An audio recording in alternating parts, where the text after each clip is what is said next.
Yeah. Okay. So I was asked about Ethiopian Jewry and how something about Ethiopian Jewry. So I wanted to. So last class we talked about the written Torah and the oral Torah. We saw a written Torah and how it just does the letters and the spaces between them, nothing else. The oral Torah is how to pronounce those. You know, where the verses begin and end, how to pronounce the words. That's part of the oral Torah, as well as what the words mean. At the earliest basic level, that's the oral Torah. We talked about how the oral Torah developed, Midrashim, expounding the verses, and eventually became codified in the Mishnah. That was all in last class, I believe, right? We looked at some Mishnah examples of different topics last class. So the Ethiopian Jewish community separated from the rest of the Jewish community before the Mishnah long before the Mishnah was edited. And so they didn't, they were sort of separated. You know, I'm trying to think of an example. You know, it's like,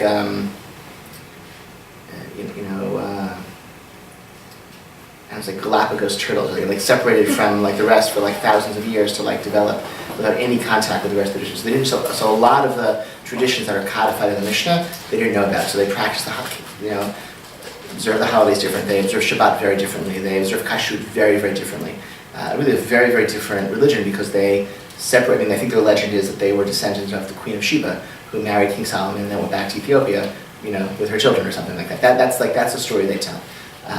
So they've been separate for a very, very long time. And when they came to Israel, they all had to undergo a kind of a sort of quickie, just-in-case conversion ceremony, which they were very upset about, because they all risked their lives walking on foot for thousands of miles through the desert to reach Israel, to reach the airplanes that took them to Israel. Many died on the way, and then they got to Israel and they had to undergo conversion ceremonies, which was very offensive to them, but it was given that who are these people, and what's this religion they practice, and that was deemed sort of a step towards their assimilation. And then they sort of, despite having suffered so much and sacrificed so much for Judaism, they actually practice a very, very different religion from what we think of as Judaism. There was one of the members of the Ethiopian community who went to a conventional Israeli yeshiva and studied Talmud and Halakha the way I studied. The same yeshiva I studied at, actually, one of them.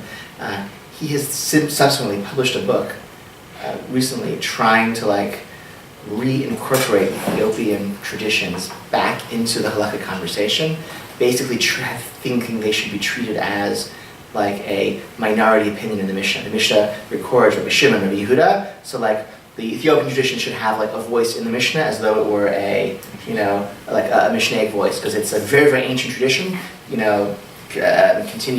preserved very with a lot of authenticity, etc., and therefore and faithfulness, and so he feels it should be considered so that means it doesn't carry the day if there's a majority position in the Mishnah that had to observe Shabbat or Kashrut or whatever. The Ethiopian traditions are going to be subsumed to that majority opinion, but it also means that they're a voice and they have a seat at the table and they're preserved and honored, and when they aren't confronting or in opposition to some established Jewish law, then they should be expressed, or their holidays should be celebrated, etc. And so there's a move towards integration of Ethiopian religious practice and traditions into sort of more mainstream Judaism in that way. But the community has challenges, and it's a complicated process. I forget, you're asking his name, you want to read his book? I forget his name, and I forget the name of his book, but if you follow up with me via email and pester me if I don't respond to your email, I will find it. He comes to America frequently, actually, on book tours and speaking tours, so he's somebody you can meet. It's a very, very cool project. It's a really, really cool project. Are they doing things very literal, or just completely different? I think different. I think it's different. I don't recall offhand, but you can find it out. I just don't remember. But State of Israel is mostly event, and which is sort of important. This doesn't have to be recorded, but it's important. I recently heard the author and journalist Yossi Klein Halevi speaking about this. He's whole narrative of Zionism is this very Ashkenazi-centric narrative of persecution in Europe and the Holocaust and coming to the land of Israel, etc. And that works. That narrative is true to a certain extent, but it has limits in other ways. And certainly the Palestinians claim why should we suffer for what the Europeans did to you? It's not make a state in Germany. I think that's why should what is that? But I think it also looks different when you realize actually most Israeli Jews have their roots in the Middle East. They're these are the Jews of Morocco and Iraq and Persia and Yemen and Syria who came to the state of Israel, and that's most of the population. Most of the Jewish population of Israel is the descendants of those Mizrahi Jews who came from Arab countries, and there's a lot of intermarriage also as well. So many families have Sephardic branches of the family or people married in. So the Sephardic Passover traditions are ascendant in Israel because there are so few families anymore that are purely Ashkenazi, and the majority of the country anyway is Sephardic. And so 2 or 3 years ago, the American conservative movement said, well, we should all abandon our Ashkenazi Passover practice and eat Sephardic, and that seems a little extreme to me. I don't see why, just because some Jews are Sephardic doesn't mean we all have to become Sephardic, or if my ancestors have been eating in this way and preserving these customs for 1,000 years, I don't see why we should just throw that out just because somebody else married a Sephardic person. I don't know, but again, we should be aware that is a tradition. That's an honored tradition, a very valid one. A follow-up it, or okay? I would just add, I would be remiss if I didn't add that most of them came involuntarily. Correct. From those countries, Correct. and were kind of marched at gunpoint out, and so Israel was this kind of refugee camp for a long period of time. Yeah, which there's many different ways to interpret that story and what it means, and yeah, absolutely. But it's right, they left a lot behind. Yes. So I know this is probably a complicated question, but the political class is still mostly Ashkenazi? I think some segments, certain elites are very Ashkenazi dominated. I think certain elites are more mixed. I think the Knesset is now more mixed. You can look through the names, and I think the Knesset is more mixed. The cabinet ministers, I don't know, there are, obviously Prime Minister Netanyahu is Ashkenazi, and so is, his defense minister, but his minister of finance is Kachalon, who's Sephardic, and there have been Sephardic chief of staffs of the IDF.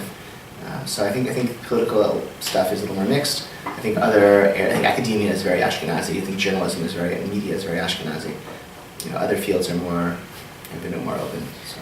There's also a Sephardi party, Shas is traditionally correlates really well with Sephardi, so Although Shas only has less than 10 mandates, so it's a pretty small percentage of Sephardic voters who vote for Shas. I think they vote for all parties, especially whatever. Okay.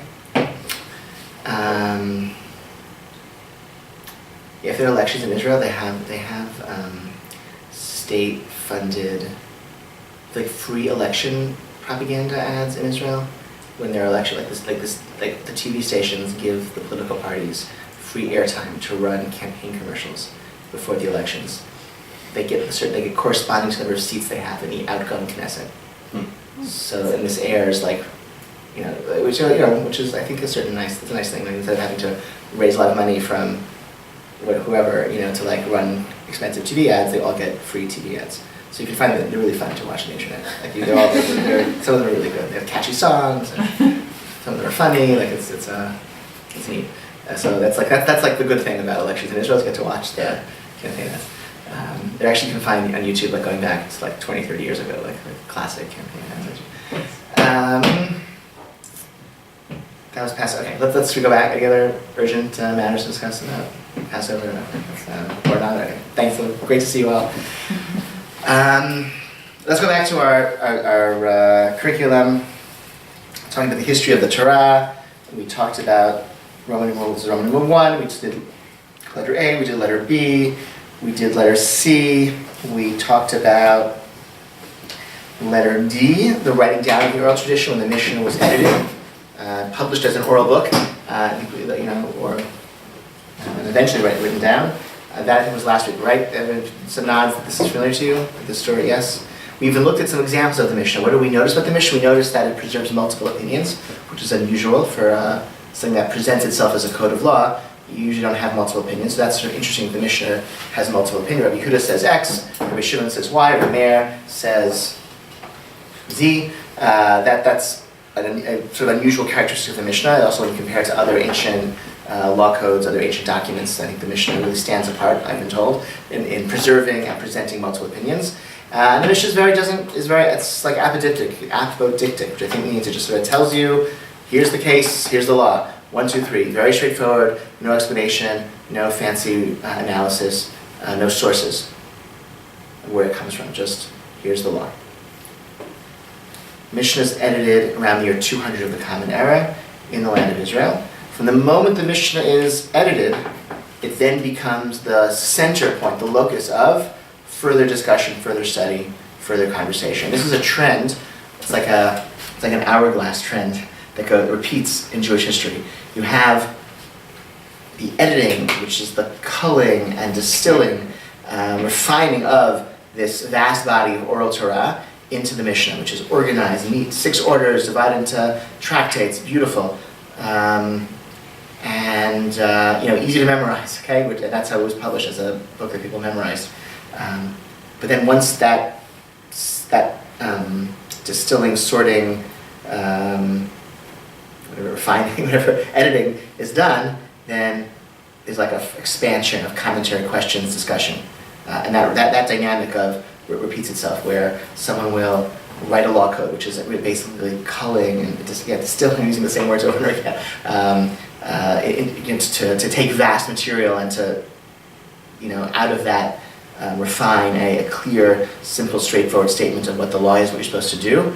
And then once you have that, then that becomes a launching pad for a new round of further commentary, further rounds of questions. So sorry, someone's texting me lots.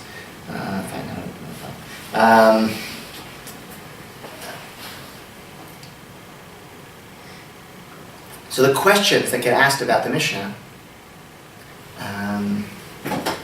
are questions of, how do we know this? Right? You say the law is X. Why? Questions of, you say this is the law, but here's another source that's also very ancient, not in the Mishnah, or maybe it's a different Mishnah from some other tractate, some other section, that says something that seems to contradict. Can you explain this contradiction? And out of those questions, the conversations that emerge, that's what we call the Gemara or the Talmud. This process played out in both major centers of Jewish life, in the land of Israel and in Babylonia. So 200-300 years after the Mishnah is published, the Palestinian Talmud, sometimes called the Jerusalem Talmud, is done published in the Galilee, not Jerusalem, in northern Eretz Israel, and this represents the several centuries of conversations in the land of Israel by the sages there that surrounded the Mishnah, like built on the Mishnah. To have a Mishnah, and then some commentary on that Mishnah, discussion around that Mishnah, and then the next Mishnah going through chapter by chapter, tractate by tractate. Not the entire Mishnah, actually. Only certain sections of the Mishnah were studied and debated and discussed in the land of Israel and the Talmudic academies there, and so only certain tractates of Mishnah warranted having a section of Talmud about them. A different collection of tractates, of sections of the Mishnah, were studied in Babylonia, and those tractates got their own Talmud treatment about them. Okay, this is very abstract. We're going to look at this on the page. So let's actually, I'm going to get some books out. Why don't we gather around? If we all sort of spread around the table, we can all look over it together. Is that sound good? We'll get a book.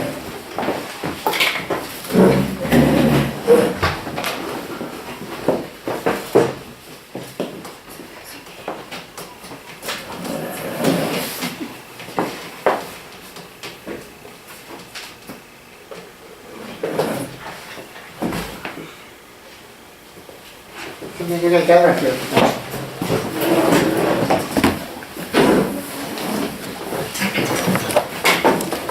I think we all stand here. We can, I think people,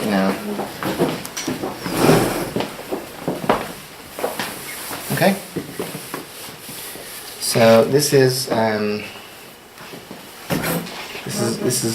page of Talmud. This is from Tractate Kiddushin. It's in the order, right? The Mishnah has 6 orders.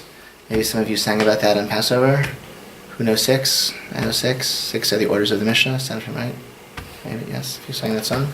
So, what are the 6 orders? So there are 6 orders of the Mishnah. That's how, again, when the year 200, as the Mishnah is edited, it's edited to 6 orders, 6 broad topics, like all of the oral Torah, everything there is to know about how to be a Jew. It's all divided to 6 sections.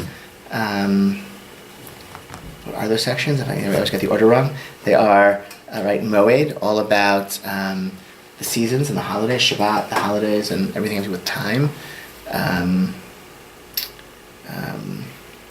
Nashim, about men and women and marriage and divorce and all the more complicated forms of marriage and divorce and things like that.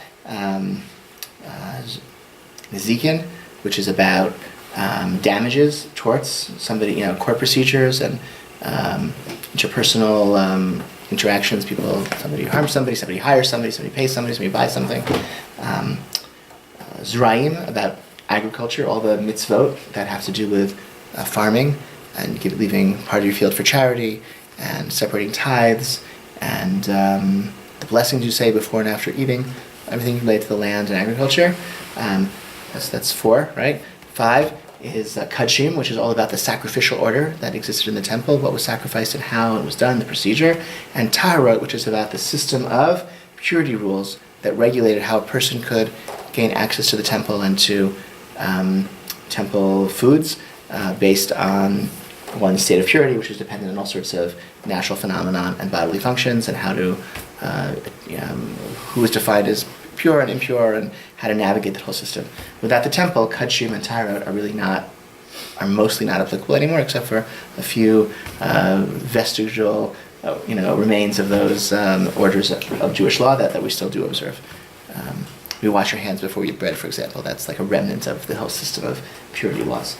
So, Tractate Kiddushin is from the order of the Mishnah that is about marriage and divorce. This one deals with etc. This one deals with marriage of all kinds, but it also deals with changes of status, not just marriage, like purchasing something. It's a change of status, right? So that also gets discussed in this tractate as well. So the Mishnah, beginning of the chapter, you have a Mishnah, 1, 2, 3, 4, 5 lines. Then in big letters, Gimel Mem, which stands for Gemara, and then the Mishnah ends, and then this is Gemara. This is the Talmudic discussion, all exploring, analyzing, debating, questioning this Mishnah. Goes on to the next page. Goes on quite a while, actually. Continues. Often at the beginning of a chapter, you have a long discussion. Continues. Oh, and here's the next Mishnah. Okay, see the big mem. Here's the next Mishnah. This next Mishnah is very short. It goes to a very short 5 lines or 6 lines, and there's the end of that Mishnah. And now the Gemara discusses this. This Mishnah, this is good,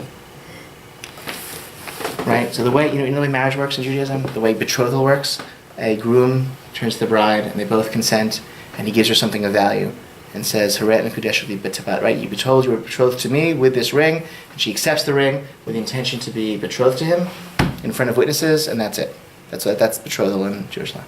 It doesn't have to be a ring; it has to be anything of value. It has to be worth at least a pruta, at least 5 cents or something. So what if instead of giving her a ring, he gives her a fig? Okay, fig is really probably not worth enough, but he gives her several figs. Okay, so ha'omer li'isha hikashili b'tamara zo hikashili b'zo. So,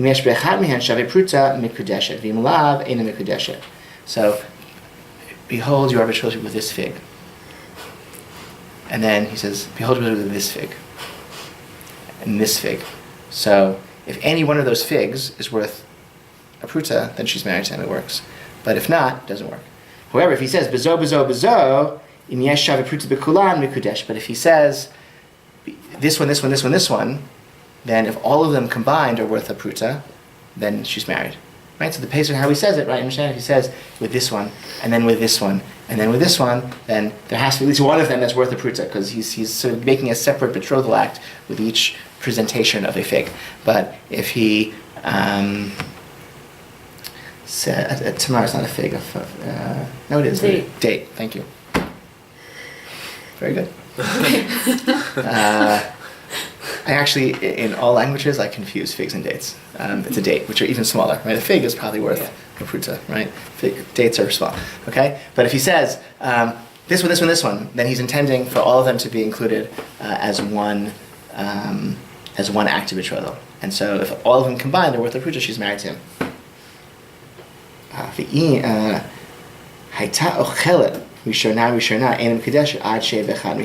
if she's eating them as he's giving them to her, then they can't combine to be a shavei pruta, because as soon as he gives them to her, she's eating them and they don't exist. Well, aren't they gonna go away anyway? Isn't she gonna eat them? She could eat them, but she has to accept them. She has to accept something of worth a pruta from the groom in order it doesn't to. have- Oh, be so what she permanent. does, so like similarly, she could accept a ring and then immediately turn around and give it away, but Sure. because she accepted the ring. Exactly. She accept the ring. Yeah. There's some, Moshe Feinstein was opposed to double ring ceremonies because he felt the groom gives her a ring, he gives him a ring. Like, what does she exchange? Like, what is she's left with nothing? Maybe it looks as though she's rejecting the kiddushin, but actually, technically, she accepts a ring from him. It's hers. I accept this ring. I want to be married to you, Mikudesh it. And then she says, and now, my first act as your wife, I'm going to give you a ring. She could do that. That's fine. Like, technically, that's fine. Or now that we're married, I'm going to take this ring and give it to, someone else. That's fine. And a lot of other fun examples about, of other permutations. But you understand, like, in this way, we're clarifying how Kiddushin is undergone and what the essential, like, act is and how it's done. So that's the Mishnah. The Mishnah doesn't say where it's from, doesn't say why, doesn't say who said this, doesn't ask what about other, seemingly contradictory, places. Does everyone agree? Are there other counter positions? What about you allowed to? This can be compared to trying to be Mekadesh somebody, to betroth somebody with a loan. If I give her a debt or forgive a debt, does that count? What if I give a promissory note? Does that count? Right? Does it? I don't remember. I mean, it's discussed. It's discussed. Seems not. Seems at first glance not. Right? Yeah. And so on and so forth. Yeah, I'm a Rav. I'm a Kadesh. Milva ain't a Kadesh. Right? You can't use a loan to betroth someone because the loan is meant to be spent. You can't lend somebody money, and right. Because the money's meant to be used? Yeah, money's fungible, so it's not the object. Well, the food is meant to be Yeah. eaten. So that's the question, right? Because if she eats it, it's no good. She has to have. She eats it. She can't. They don't combine to being a pruta. She eats them one at a time, right? She has to actually have them in her You possession. can at once. stack the cash and spend The it cash later. is a loan, right? It's a loan. The loan means that she has to pay it back. Presumably, yeah. It's all discussed. Okay. Well, what we can, if you want, we can reconvene as a class in the second parak of Masechet Kedusha, which would be a lot of fun. And I recommend you all at some point in your lives, sooner rather than later, study the second parak of Masechet Kedusha. It's very rewarding, all these issues are dealt in, and so. Okay, and then you have here's the next Mishnah, and here's the next Gemara. So Mishnah, Gemara, that's how it's printed. Obviously it wasn't printing came much later, but this is the way it's printed. So this happened in the land of Israel for several centuries, producing the Palestinian Talmud, and then in Babylonia it took several more centuries. They did a better job. They edited it a little, put it together a little bit better, and that's called the Babylonian Talmud. What's nice about the Babylonian Talmud is that after the conversations were all over, a group of editors kind of put it together into a narrative. And he said to him, and he responded, and why would he say to this? And it looks like, it reads like a conversation. The conversation is a contrived artificial conversation because the people having the conversation lived generations apart from each other. But the editors took all the statements that were made about the Mishnah and put them into a conversation. Where they're all kind of debating each other, and so you can kind of follow it, and there's sort of a flow to the discussion of the Mishnah, the Babylonian Talmud. That layer of editorializing, editing didn't happen in the Palestinian Talmud, so it's much harder to understand. And we'll see later. Yeah, no, oh, okay. So that's one reason why the Babylonian Talmud is the preferred Talmud. Okay. Is there a reason why all the traditional Talmud books are still in this format and not in a more user-friendly? Or I guess, well, if you're at that level, then you know what's going on. But What's not user-friendly about this? What do you mean? Well, I mean, be like, explicit. so I mean, like this, like no book is formatted like this anymore. Like this is. So once upon a time, this was like cutting-edge published printing technology. You have, and we'll talk about these people later in a bit, but you have commentaries printed. This came. Let's say the Talmud is edited in the 600s. Okay, printing press is invented in the 1400s. Okay, so like this layout came much later. Okay, but when printing press was about, Jews really embraced the printing press rapidly. I'm not sure there was like a much opposition among Jews to the printing press. I'm sure there was, but I'm not aware. Like Jews really embraced the printing press, and the first Talmuds were printed in the 1500s, and they were printed in this format.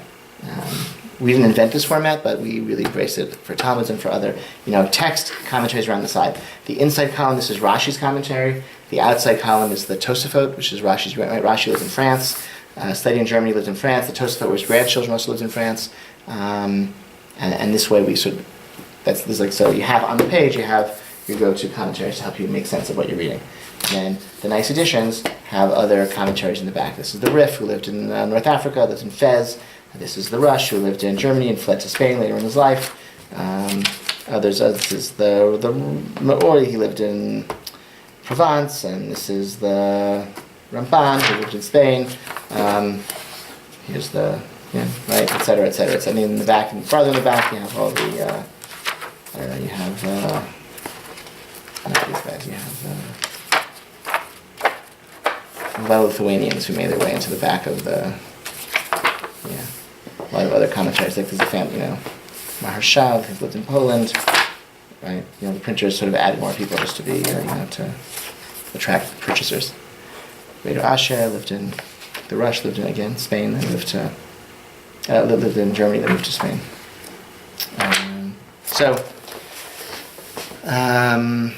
But, here, I'll show you.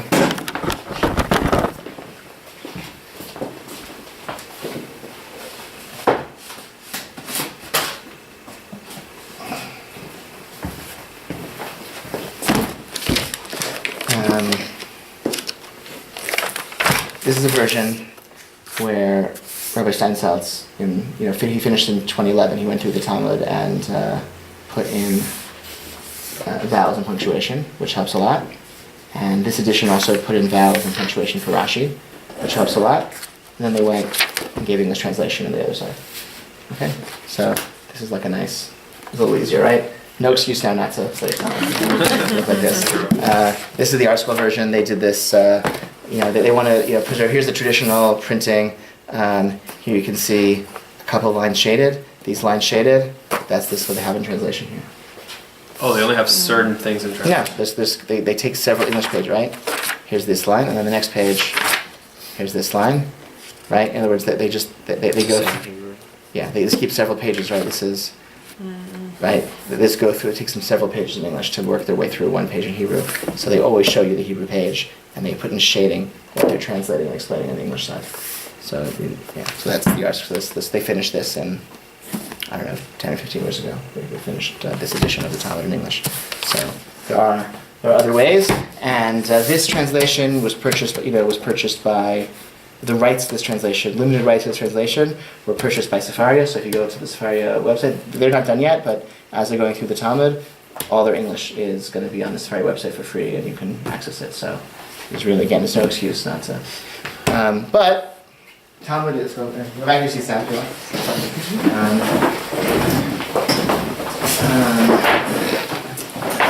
Talmud is not easy. And that's why Rashi's commentary is so useful and so necessary, because the Talmud assumes, the Mishnah does this also, the Talmud even more so, it assumes you know all the rest of the Talmud, right? Every page of Talmud assumes you know the entire Talmud, and so it will quote references and citations and other arguments and assume you get the references. So if you have a teacher teaching you what it means, that's one way to get through it. Or you have Rashi, whose commentary kind of again goes through line by line and tells you what you need to know to make sense of the Talmud. And Rashi died in 1105. His commentary spread everywhere where Jews lived. And as soon as Rashi's commentary reached every Jewish community, they stopped using whatever commentary they had had before. Rashi's commentary is that good. He will say in 5 words rather than 6 if he can make his point in 5 words. And if he needs 5 words, he won't use 4. Incredibly concise, incredibly helpful. Is just able to tell us exactly what you need to know to make your way through the Talmud. It turns it into a readable, understandable book. And then once Rashi did that, his grandchildren, the Tosafot, who were on the other side, the outside margins of the Talmudic page, they then take things to the next level. Once we know what the Talmud actually says, we can now kind of figure out why it doesn't make sense in a straightforward way, because it says something else over there in another section, and we're going to have to reconcile these two contradictory passages in the Talmud together. That's what Tosfot did, raising contradictions and resolving them in a creative way. But we're getting ahead of ourselves. Let's go back to the Talmud. Talmud is, so let's just say, what do we have here? So, the Mishnah, in the year 200, the sages, the rabbis who appear in the Mishnah, who are named in the Mishnah, they're called Tanaim, the early rabbis of the Talmudic era, people like Rabbi Kiva and Rabbi Ishmael and Rabbi Meir and Rabbi Shimon. They are Tanaim, and that stage of Jewish history ends with the year 200, the publication of the Mishnah. The rabbis who are named in the Talmuds, the Palestinian Talmud, the Babylonian Talmud, they're called Amoraim. They just missed that cutoff. They're the named rabbis who give statements, offer interpretations of Jewish law, of the Mishnah, of biblical verses. People like Abaye, Rava, Rabbi Yochanan, Reish Lakish, Rav Papa, Rav Yehuda. These are Amoraim, and they're the ones, the personalities of the Talmud, of the Gemara, right? The Tanaim with the Mishnah, with Tanaitic literature, that early stage up into the year 200, and then after the year 200, and from the year 200 to the year 500 or so, those are the Amoraim. After the Amoraim, you have some generations of editors whose names you don't know. That was one of the things that distinguishes them. They didn't tell us their names or who they were. And then you have the period of the Geonim. The Geonim were, literally the word Geon means genius, but it was a title that was bestowed upon the head of a Talmudic academy. There were several Talmudic academies in Babylonia, several in Palestine. The heads of these academies were known as Geon, and in their academies Talmud was taught, and Jewish law was promulgated based on their Talmudic scholarship. They learned Talmud and distilled it to be able to offer interpretation of Jewish law, also philosophy. Eventually, right?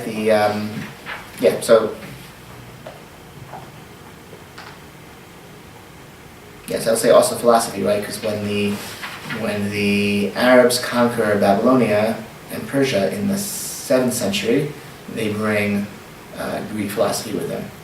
And so the Gaonim, like Rav Saadia Gaon, a very famous Gaon, he's one of the first Jewish philosophers.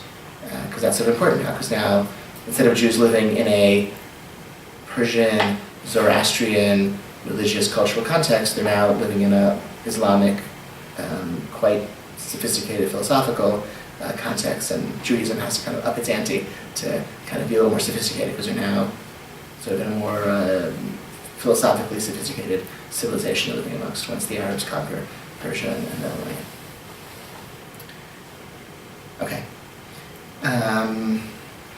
Jews so what happens that's another implication, when the Arabs conquer Babylonia, Persia, then go on to conquer the entire Mediterranean, all across North Africa, up into Spain. They invade France, where they're stopped by Charles Martel in the Battle of Tours in the year 741. Okay? That was that victory of Charles Martel doomed Europe to 1,000 years of darkness and a lot of other bad things, but it left most of the Mediterranean in part of one somewhat united Islamic empire, from really to India all the way into Spain. The capital cities were Baghdad and then Damascus, Baghdad especially, right near the Talmudic academies in Babylonia. And so the Geonim of Babylonia found themselves in their academies teaching right at the heart of a global empire which had trade routes and government, mess couriers going to everywhere in the civilized world where Jews would live. And so Jews living in North Africa, in Algeria, in Fez, in Morocco, in Tunisia, in Spain, could send their halachic questions, their religious questions, to Babylonia, to the academies there, and they could receive their answers. And in this way, that's how Talmudic scholarship and that's religious guidance was spread. The legend is that there was, I forget I'm going to look this up again, get the name. The legend of the four captives. The legend at one point, when the system was operating, there were 4 scholars who were fundraising for one of these Babylonian yeshivot, and they were captured by pirates, and they were ransomed by the local Jewish communities on condition they not go back to Babylonia.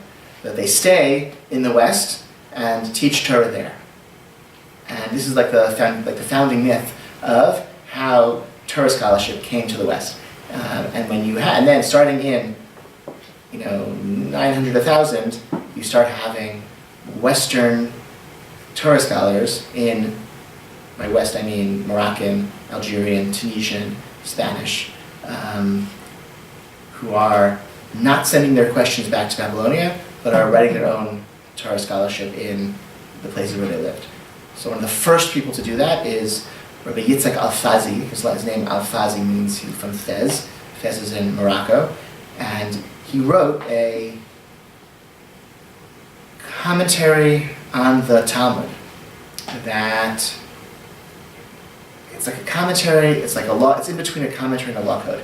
He basically took the text of the Talmud that we just looked at, and he just edited out all the back and forth in the conversations, the questions and the answers, until all that's left is the bottom line Jewish law.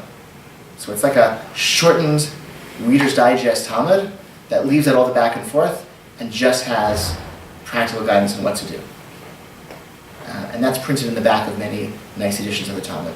So that's like a big deal. It's a big deal because now it's like much easier. Because again, the Talmud, so many discussions. How do you know what to do? It seems to go on and on for page after page of question answer. Like how do we know what I'm supposed to do? So the Rif, for Yitzhak Al-Fazi, he tells you what to do. You just read, you can skim through the chapters with him and just the bottom line.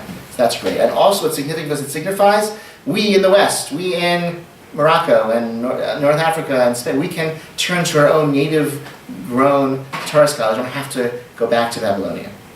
And so in this way, the authority of the Gaonim, of these scholars in Babylonia, begins to decline as Torah scholarship rises in the West and Jewish communities turn to their own native-grown Torah scholars.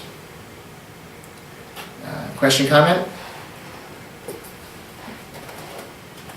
Nodding in comprehension? Good,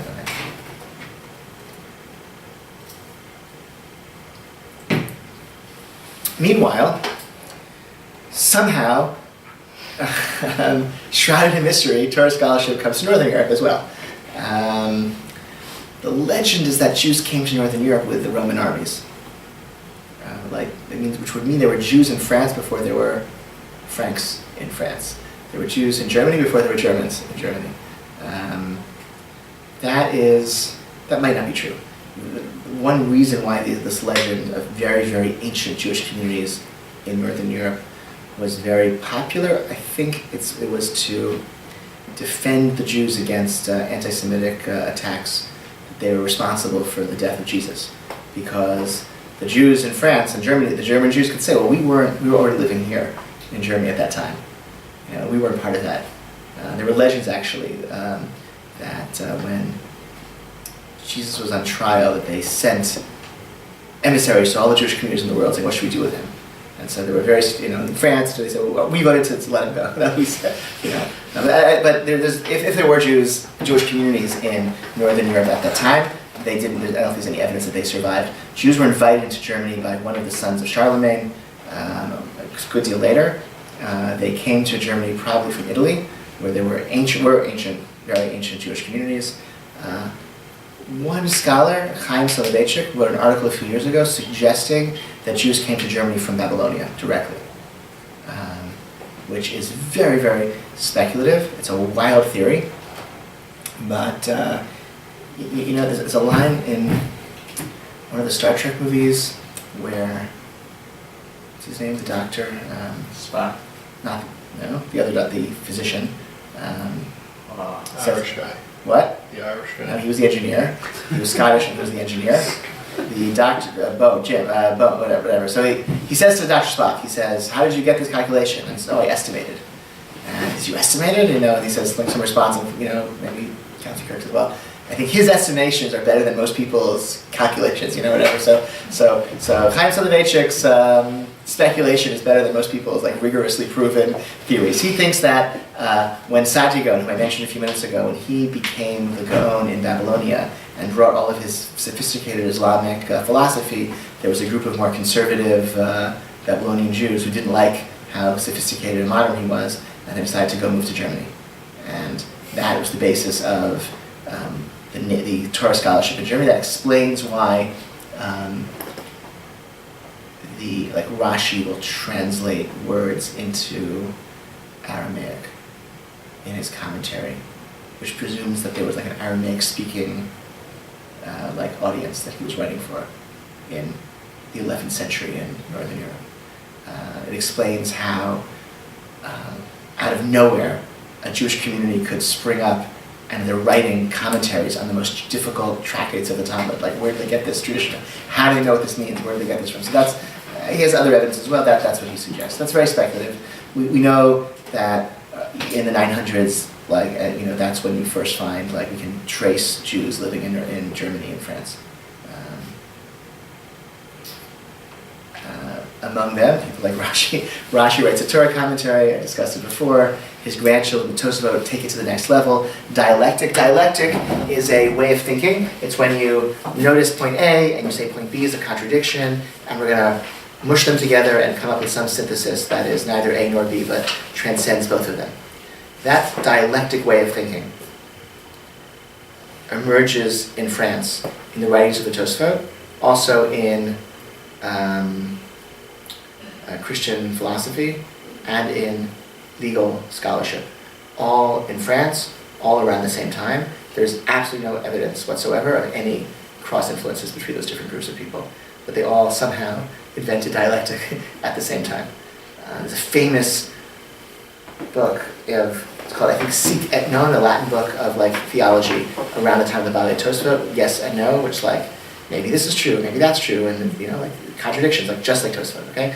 It says this here, it says this there. That they take Rashi, that like now that Rashi tells us what things mean, clearly on this page, what this page means, what it tells us, what the discussion's about, the Tosafot can say, well, let's understand a little bit less. In yeshiva, I went to a yeshiva after high school that was it was like a beginner's yeshiva, so it doesn't exist anymore. It was a very special place. It was a very open, modern, Orthodox, very intellectual yeshiva for people who didn't necessarily have a strong like Jewish day school background.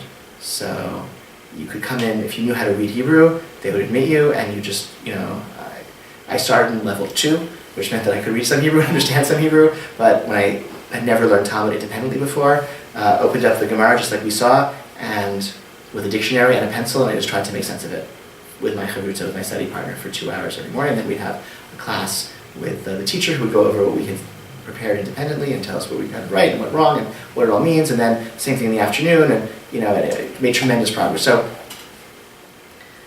the Rosh Yeshiva,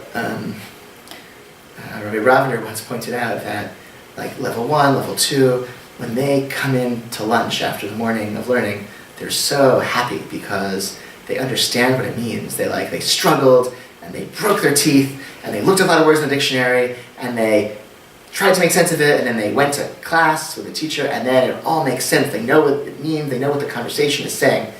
That's level 1, level 2, level 3. Once you get to the higher levels, people like stagger into lunch, like looking all confused, because the more you understand, once you understand what it means, then you really understand, well, what does it mean, okay? Like let's go deeper, let's try to, what does it really mean, okay? What's it about? Let's analyze. And the Tosafot and the similar commentaries make that possible. The scholars who read the Talmud and based on the Talmud derive their own interpretation, creative readings, innovative readings of the Talmud, and using that to then derive their own understanding of Jewish law and practice. We call them the Rishonim.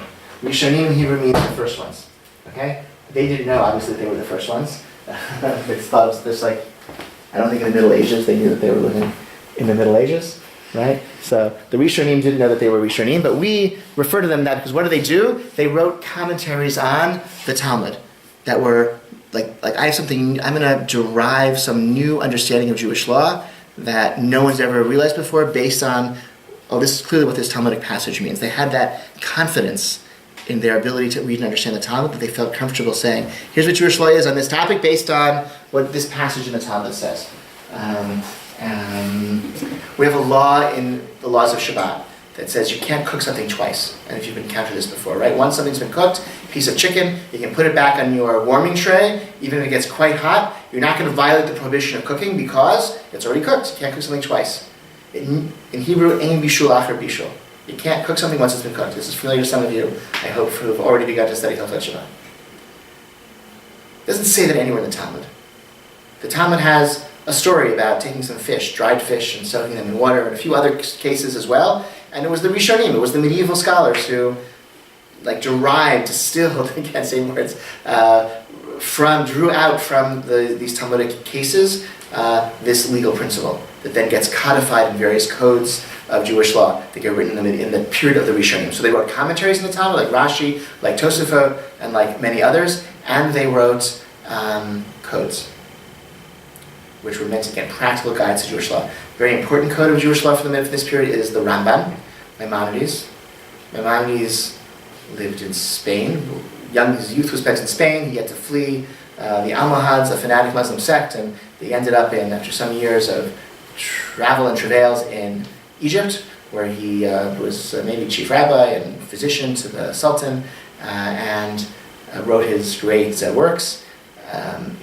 Perhaps, in English he said it was called Maimonides, right? So, I say, what's his magnum opus? What's his most important work? So, in the universities where they study Maimonides, his most important work is the Guide for the Perplexed, a very significant contribution to medieval philosophy.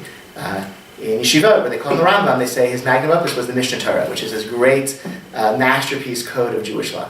Okay? In fact, the same person wrote both, and there's probably the way to read both of them is in light of the other. That's also a time for different occasion. His goal in Mishnah Torah was, informed by his philosophy, he just said, look, Jewish law, observing mitzvot, following the Torah, it's supposed to lead to a well-ordered, ethical, just, stable society, so that people have the tranquility to study philosophy and physics and metaphysics and think about God, and through thinking about God and contemplating these eternal truths, merit the world to come. Which for Maimonides was not playing a harp, with wings, but was your the part of your soul, your intellect, really, that comprehends these eternal truths and kind of understands God. That part, once you achieve and attain that comprehension of truth, that part of your soul lives forever. That's, I think, the Maimonidean understanding of the world to come. But it's really important. It's hard to do that if you're spending all your time studying the Talmud, figuring out how much to keep kosher. And so he wanted to give people a book that would lay out in clear, beautiful format what everything that's important to know about the Torah, about Judaism. Other than the Tanakh, there's the Hebrew Bible, and then there's my book that I just wrote, and that's all you need to know.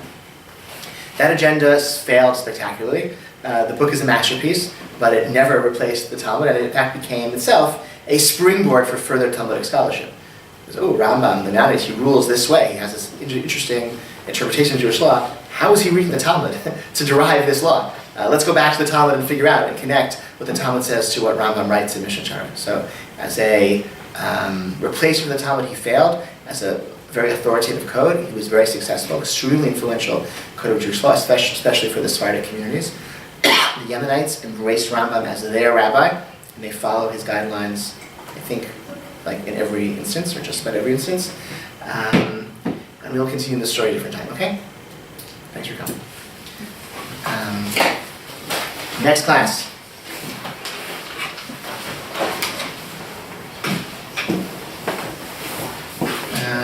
Let's see.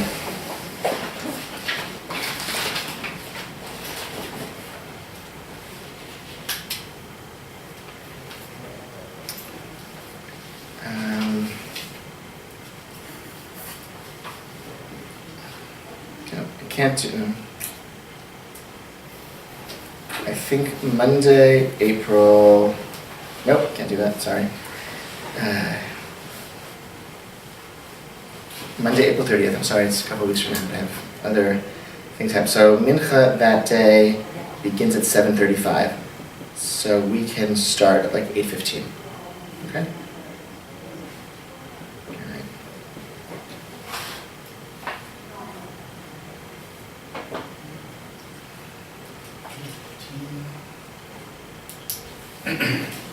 And I hope to see you before then, in Shul and other good places, okay?